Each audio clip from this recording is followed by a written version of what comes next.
So I wanted to get that out the way. And the Seatruck's not going to be what people want it to be, but the Seatruck is in the best state that it's been. And if there's going to be because they're not going to take it out. That's just been done. Too much work has been made. It's too close to release. It's in the game. If there's any regrets, then those regrets are going to be handled. Unknown Worlds is going to be like, well, hey, if we fucked up, they're going to own up to it. Whether the public knows about it or not, Unknown Worlds is going to own up to their mistakes. In-house, okay? When they see the results, they'll know where they messed up. But you have to finish your game at some point. You have to pull down the curtains and be like, all right, we need to ship this product, because a lot of the conception of Below Zero is a lot of things that were supposed to be in Subnautica. But if they were working to put everything they wanted into Subnautica, we may not have even gotten Subnautica right now. Subnautica 1 may still be in early access. So you have to draw the line somewhere. And where they've taken the Seatruck, I've been here, not from the very beginning, but it's been a long journey with the Seatruck, and I've been here through some really rough times with it. And where it's at now, I feel personally satisfied. I think it's going to be the best that we're going to get outside of mods and taking it further. So if you're a fresh player and you don't like the Seatruck, I just want to let you know, it used to be way slower. It used to have far less storage capacity. It used to be bugged, and you used to have absolutely no control when you did the boost. I'm so sorry. I'm playing one of my old playlists, and there's commercials in it. I hate commercials. YouTube. All right, but do a quick read on these posts. Quick read. Can't click on those links, but they're mods on Nexus. Do a quick read. Quick read.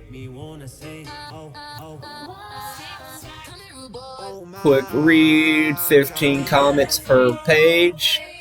Got a couple more comments on here. Andreas coming in. And see, Andreas is another one of those users, a veteran community user that's been here before me.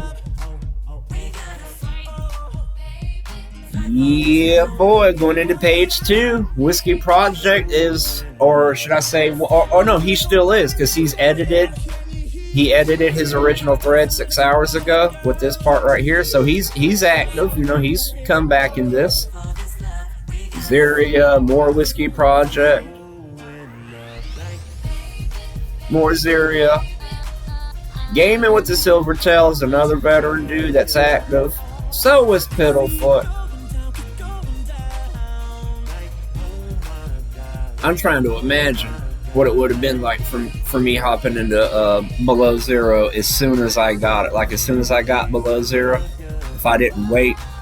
Because when I purchased Below Zero, I was still playing Subnautica. Alright, these two posts right here are the most recent. And the Seatruck has a T profile.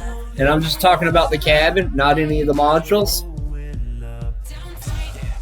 And that's because of the two thrusters on the side of the cabin.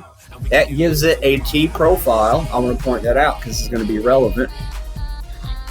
Yari Mirai. Most people don't realize the Seatruck and smaller corridors map is just dev's trick to wipe some of the problem they had from the original game under the carpet. AKA sweeping a problem under the rug. Problem like objects phasing through the hull of the Cyclops in large area map led to visual bug. I want my Cyclops back. In previous videos, I've mentioned how the Below Zero team that Unknown Worlds put together, they have this really awful habit of making band-aid fixes. They have an issue, and rather than do the work to fix the coding to create the coding, to adapt the coding, to address the problem properly and solve it, they make a workaround. Well, we can achieve a similar result with less effort if we do this instead. And it seems to work. And when you're crammed and you're crowded for time, and you got multiple teams, you got art, you got the writing staff, you got programming, you got animation and rigging. I mean, you got the voice line, you've got project managers, you've got so many aspects, moving components of the process, working and bumping up and grinding against one another. Oh, if I can do this one little thing here to save a little bit of time and effort, but then you do that a couple times, and then later on down the line, when you have even bigger problems, those band-aids come ripping off, and those old problems that you had a temporary solution for doesn't work. The smaller map size and the slower avatar speed, the slower vehicles, they're all band-aid fixes. They said, oh, we made a smaller map because we wanted to concentrate on it more, to focus on the story and stuff. No, they just didn't know how to rewrite their engine to stop asset streaming issues and to stop pop-in. So they're like, we'll just make a smaller map. And pop-in is still an issue. So Yari Mirai calls that out. Baron says, in his opinion, the Cyclops is too big and slow for the game. I really like the modularity of the Seatruck. The only issues for me personally is the low energy capacity in the storage. The storage compartments are laughably small. They're bigger than they used to be. But apparently, they're still too small for people. And I'm like, I don't know. I mean, I'm kind of seeing this part from the developer's point. It's like, how much is enough? You keep asking for more. Either the community's being too greedy with wanting more, or Unknown Worlds is being too stingy with the buffs. They're not giving enough. They're giving a little bit at a time, and it's not satisfying. I don't know what it is. It's one or the other. Maybe it's a little bit of both. And just selects him. I'm going to pronounce that guy's name right one day. Agreed to Barons. I was expecting floor-to-ceiling lockers on both sides with just a narrow aisle down the middle with your storage capacity to match.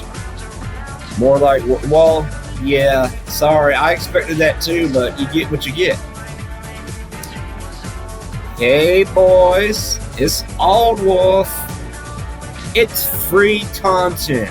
I am not going to apologize for making another video about this guy, because he's either on the left and he's oblivious, or he's on the right and he's trolling this way on purpose. He's like, I'm going to pretend to be a lefty, and I'm going to trash talk white people very bad, and I'm going to do it constantly, but I'm going to pepper it with all the buzzwords that'll satisfy the woke left. Unknown Worlds is pretty woke.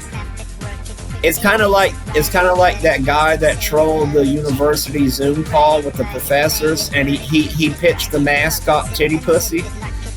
That was a whole. I'm not making that up. That's a thing. YouTube, Tittypussy Goblin.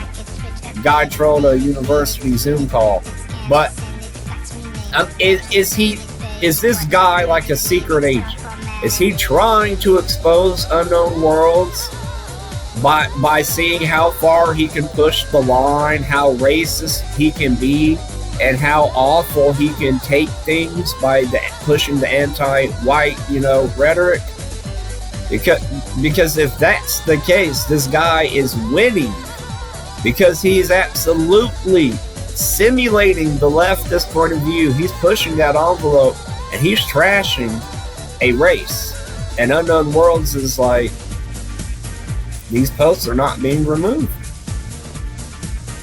And we only got like 20-something seconds in this video, so I'm not going to try and cram out the rest of this guy's post. We're going to get into the next video, and we're going to check out Auldwolf's post. I'm sorry I baited you guys in with the Seatruck conversation, but y'all should have known this is what the meat's about.